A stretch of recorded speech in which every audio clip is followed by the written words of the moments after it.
Welcome to the Supply Chain Dialogue Season 4, Episode 1. I'm Daniel Helmig. When I started my doctoral research 3 years ago, I thought I was simply going to validate what we all believed to be true about supply chains and climate action. I expected to find that better measurement standards would lead to better emissions results, that cost-benefit analysis would support climate investments, and that stronger regulations would drive real change. Boy, was I wrong. What I discovered through surveying the German discrete manufacturing industry turned most of what I thought I knew upside down.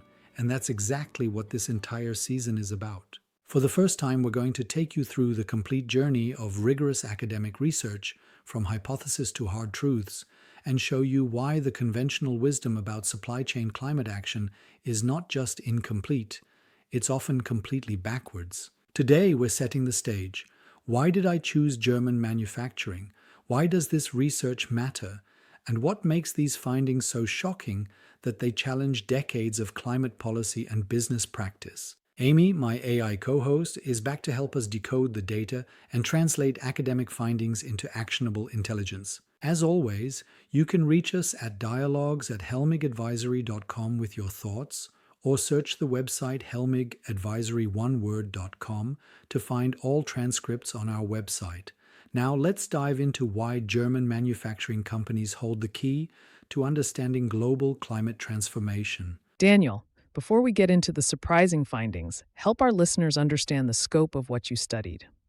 When you send your research questionnaire to 5,400 companies, what exactly are we talking about here?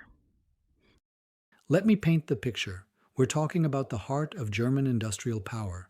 Companies ranging from small 50-person operations to industrial giants with over 10,000 employees.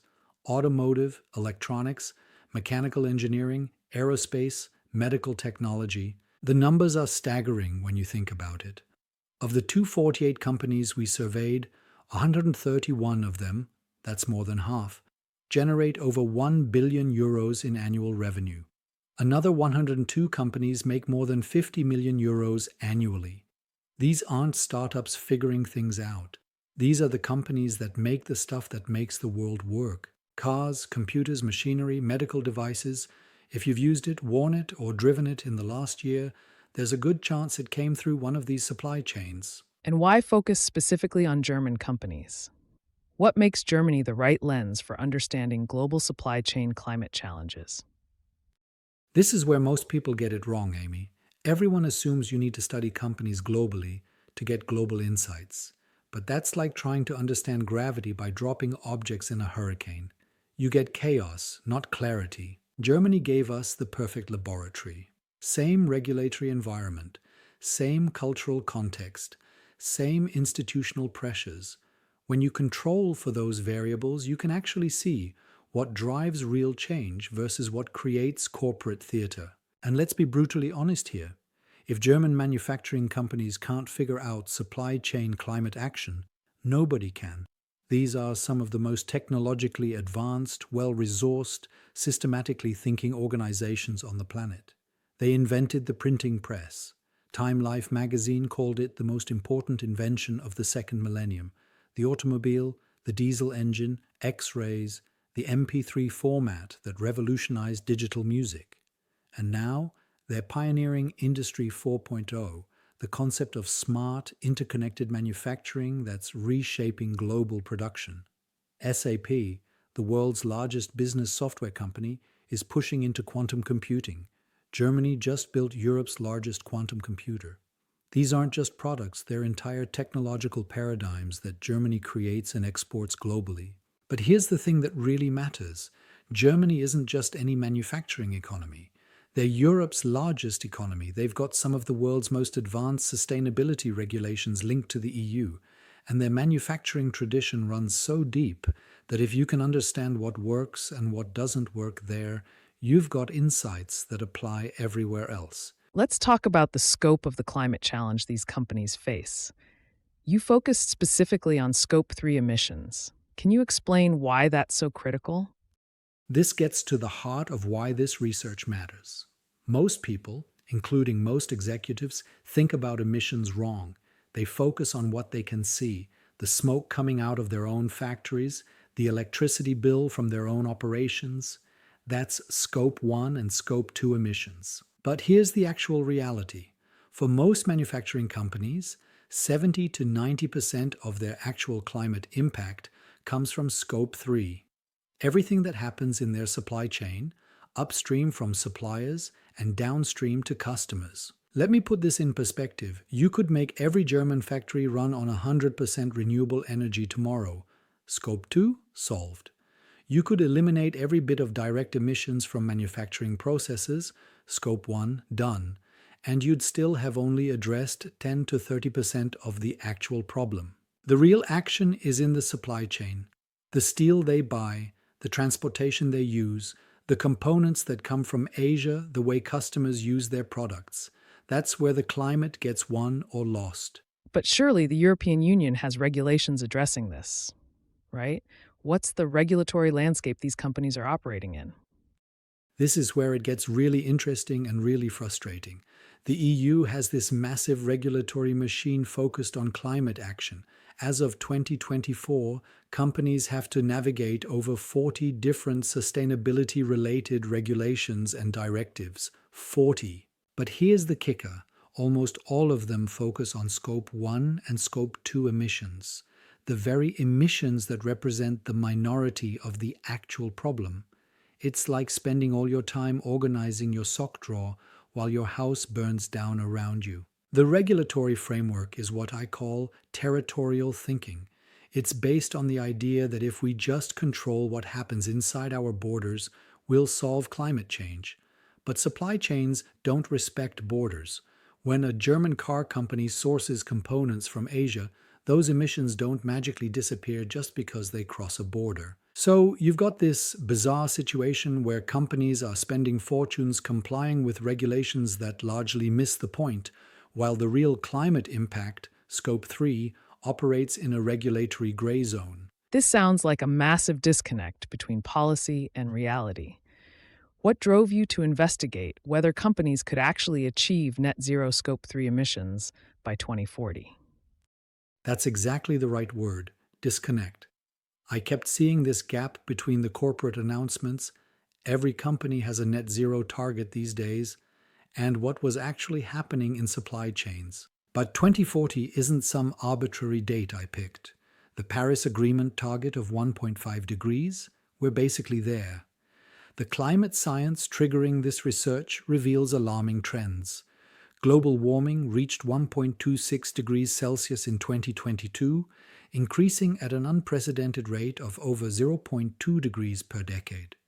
More recently, the renowned Copernicus Climate Change Service reported that 2024 was 0.72 degrees warmer than the 30-year average until 2020 and 1.6 degrees warmer than the pre-industrial level, making it the first calendar year to exceed 1.5 degrees Celsius above that level. These accelerating trends demonstrate that the window for effective climate action is rapidly closing. If companies are serious about preventing catastrophic climate change, they need to move much faster than current regulatory timelines suggest. Most EU regulations don't even require comprehensive Scope 3 reporting until the late 2020s, let alone actual reductions. But the physics of climate change doesn't care about regulatory timelines. So I wanted to test whether companies could leapfrog the regulatory approach and achieve net zero Scope 3 emissions by 2040, 16 years ahead of many regulatory targets. The question was, what would it actually take? And more importantly, what's stopping them right now? Let's talk about your methodology. How do you study something this complex across 248 companies? This is where academic rigor meets real-world complexity. I partnered with the German BME. That's the Federal Association for Supply Chain, Procurement and Logistics in Germany. Greetings and thanks go out to their former CEO Gundula Ulla and the MD of the BME Marketing GmbH, Miriam Zeller, whose support enabled the comprehensive data collection that forms the foundation of this research. Their members aren't just random companies. These are BME members, which means they're already thinking seriously about supply chain management. If anything, This sample should be biased toward companies that are more likely to succeed at supply chain transformation. We sent surveys to 5,400 companies and got 248 complete responses. Now, 4.59% response rate might not sound impressive, but for specialized sustainability research, that's actually quite good. Most comparable studies get 1 to 2% response rates. We performed multiple regression analysis, used control variables for company size, industry sector, geographic distribution, the full statistical arsenal. But here's what makes this research different. I wasn't trying to prove a theory. I was trying to test whether the things we all assume work actually work. Before we get into the shocking findings in future episodes, what should listeners understand about the significance of this research? This research matters because it's the first comprehensive quantitative study to test whether current approaches to supply chain climate action actually work. And I mean work in the real world, not in theoretical models or case studies. We tested three fundamental assumptions that underpin billions of euros in climate investment and decades of policy development. First, that better measurement and reporting standards lead to better emissions results. Second, that cost-benefit analysis supports climate investments. Third, that stronger policies and regulations drive real change. These aren't academic questions.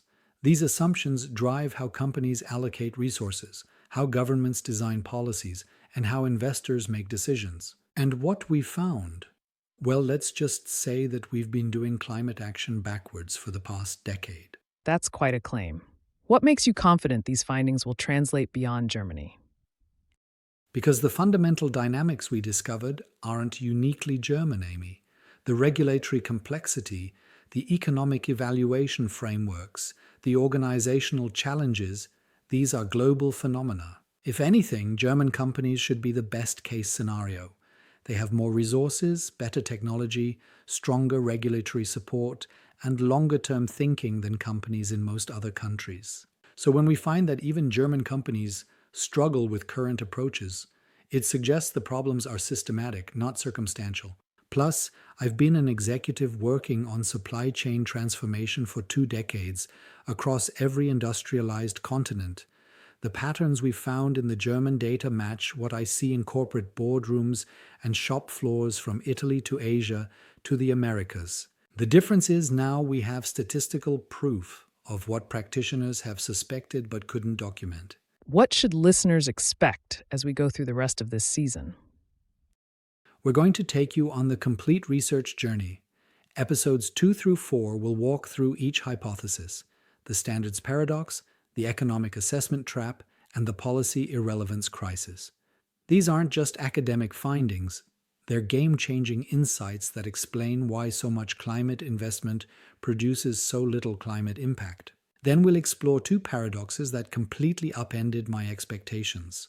Why bigger companies with more resources actually struggle more with climate action, and why companies with global operations outperform local champions. After that, we'll translate the research into actionable recommendations for academics, policymakers, and business leaders. Because understanding why current approaches fail is only valuable if we can identify what actually works. This isn't about criticizing people's efforts. Everyone I surveyed is trying to do the right thing. This is about identifying why good intentions and smart people are trapped in systems that work against climate action rather than for it. Any final thoughts for listeners as we begin this journey? I'll leave you with this. If you're a business leader who's frustrated that your sustainability investments aren't delivering the climate impact you expected, you're not alone. If you're a policymaker wondering why more regulations aren't translating into faster emissions reductions, you're asking the right questions. If you're an academic studying supply chain sustainability and finding contradictory results in the literature, welcome to the club. What we discovered through this research is that the problem isn't lack of commitment or resources. The problem is that our current approaches, measurement systems, economic frameworks, regulatory structures, are fundamentally misaligned with the goal of rapid emissions reduction. But here's the good news. Once you understand why current approaches fail, you can design approaches that succeed. And that's exactly what the rest of this season is about. This sounds like essential listening for anyone serious about supply chain climate action. Thank you for setting the stage. And a thank you, dear listener, either dialing in for the first time or listening throughout the last 3 years. In our next episode, we'll dive into our first shocking finding: why measurement and reporting standards, the foundation of current climate policy, actually correlate negatively with emissions reduction. I hope you'll join us for what promises to be a paradigm-shifting conversation about the standards paradox. Stay safe, be bold, and see you in 2 weeks. These are the Supply Chain Dialogues, produced and copyrighted by Helmig Advisory in 2025.